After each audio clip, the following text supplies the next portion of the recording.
Hi friends, welcome to my channel. ఈరోజు veg biryani ఎలా చేసుకోవాలో చూద్దాం. ముందుగా కడాయి పెట్టుకొని కడాయిలో ఆయిల్ వేసుకున్నాను. ఆయిల్ వేసుకొని కొంచెం చూడండి, కొంచెం చెక్క, లవంగా, బిర్యానీ ఆకు, యాలక్కాయ కొంచెం వేసుకున్నాం. అవి కొంచెం వేగిన తర్వాత 2 ఆనియన్స్ తీసుకున్నాను, పెద్దవి. పెద్ద సైజు ఆనియన్ తీసుకొని చిన్న పీసెస్ కట్ చేసుకొని వేసుకున్నాను. ఈ ఆనియన్ కొంచెం ఎర్రగా వచ్చేంత వరకు వేపుకున్నాం. సింపుల్, ఇది తమిళ స్టైల్ బిర్యానీ అండి. ఇది ఒక 4 మిర్చి వేసుకుంటున్నాను. వేసుకొని మంచి కలుపుకున్నాం. ఆ తర్వాత నేను పెద్ద సైజు టమాటా 2 తీసుకున్నాను, అది కూడా వేసుకున్నాను. వేసుకొని ఒకసారి కలుపుకున్నాం. చూడండి, మంచిగా అయితే టమాటా ఫ్రై అయిపోయింది. తర్వాత అల్లం చిన్నులపాయ పేస్ట్ వేసుకున్నాం. వేసుకొని మంచిగా కలుపుకున్నాం. ఒకసారి కలుపుకున్నామండి, ఎందుకంటే అల్లం చిన్నులపాయ అనేది అంటుకుంటుంది కాబట్టి ఒకసారి మనం మంచిగా కలుపుకుందాం. ఇప్పుడు సాల్ట్ని యాడ్ చేసుకుందాం. మీరు ఎంతైతే రుచి సాల్ట్ తింటారో అంత వేసుకోండి. నేనైతే 2 స్పూన్లు వేసుకున్నాను. వేసుకొని మరలా ఇంకొకసారి కలుపుకున్నాను. అండి, బిర్యానీ చికెన్ మసాలా అండి. చికెన్ మసాలా వేసుకుంటే టేస్ట్ అనేది మంచిగా వస్తుంది.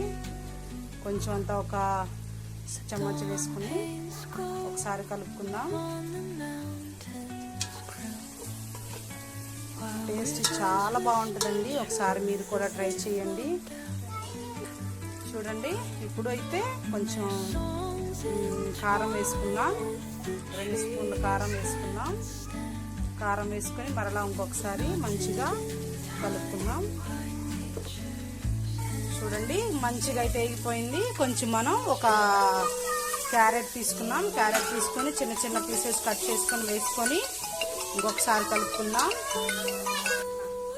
ఆలు అండి, ఒక పెద్ద సైజు 2 దుంపలు తీసుకున్నాను. ఆ దుంపలు 2 సైజు దుంపలు కట్ చేసుకొని వేసుకున్నాను. వాటిని మరలా మంచిగా కొంచెం ఉడికేదా కలుపుకుందాం. చూడండి, మంచిగా అయితే ఉడికిపోయింది. ఇది తమిళ స్టైల్ అండి, మీరు కూడా ట్రై చేయండి, చాలా బాగుంటుంది. ఇప్పుడైతే మనం వాటర్ని యాడ్ చేసుకుందాం. 1 గ్లాస్కి 2 గ్లాస్ వాటర్ పోయారండి. ఇప్పుడు నేనైతే 1.5 గ్లాస్ తీసుకున్నాను. ఇప్పుడు 1.5 గ్లాస్కి 2 గ్లాసులు నీళ్ళు అయితే పోసుకుందాం. వాటర్ అయితే యాడ్ చేసుకున్నామండి. ఇప్పుడు దీనిపైన మూత అనేది ఒకటి పెట్టుకుందాం. చూడండి, ఇదైతే మరిగిపోయింది. మనం ముందుగా బియ్యం నానబెట్టుకున్నాము కదండి, ఆ బియ్యాన్ని వేసుకుందాం.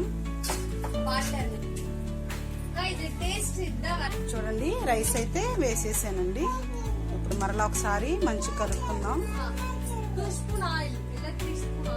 ఒకసారి అయితే కదుపుకున్నాం కదండి. ఇప్పుడు మనమైతే మూతను పెట్టేసుకుందాం. ఒకసారి మూత తీసి చూసుకుందామండి. చూడండి, ఎంత కలర్ఫుల్గా ఎంత బాగుందో చూడండి. చూడడానికి స్మెల్ అయితే ఇంకా మంచిగా వస్తుందండి. నాకైతే నోరు ఊరిపోతుంది తినాలని. ఒకసారి కలుపుకుందాం. మళ్ళా మూతను పెట్టుకుందాం. కానీ ఫ్రెండ్స్, ఆల్మోస్ట్ అయితే అయిపోయింది. కొంచెం నీరు ఉందండి. ఆ నీరు అయిపోయిందంటే మంచిగా ఉంటుంది. స్మెల్ అయితే చాలా బాగుంది. ఏం బిర్యానీ మసాలా లేదు, గరం మసాలా లేదండి. సింపుల్ ప్లెయిన్ సాదా రైస్. చూడండి, తమిళ స్టైల్లో ఇది. చూడండి ఫ్రెండ్స్, బిర్యానీ వెజ్ బిర్యానీ అయితే తయారైపోయింది. చూడండి ఎలా ఉందో.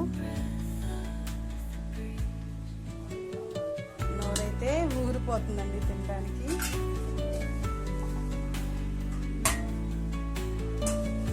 ఫస్ట్ టైం చూడండి, ఫస్ట్ టైం చూస్తున్నట్లయితే లైక్ చేయండి, షేర్ చేయండి, మా ఛానల్ని సబ్స్క్రైబ్ చేయండి. మీరు ట్రై చేయండి. మీకు ఎలా వచ్చిందో కామెంట్ రూపంలో నాకు మెసేజ్ చేయండి. Thank you for the watching. Thank you so much.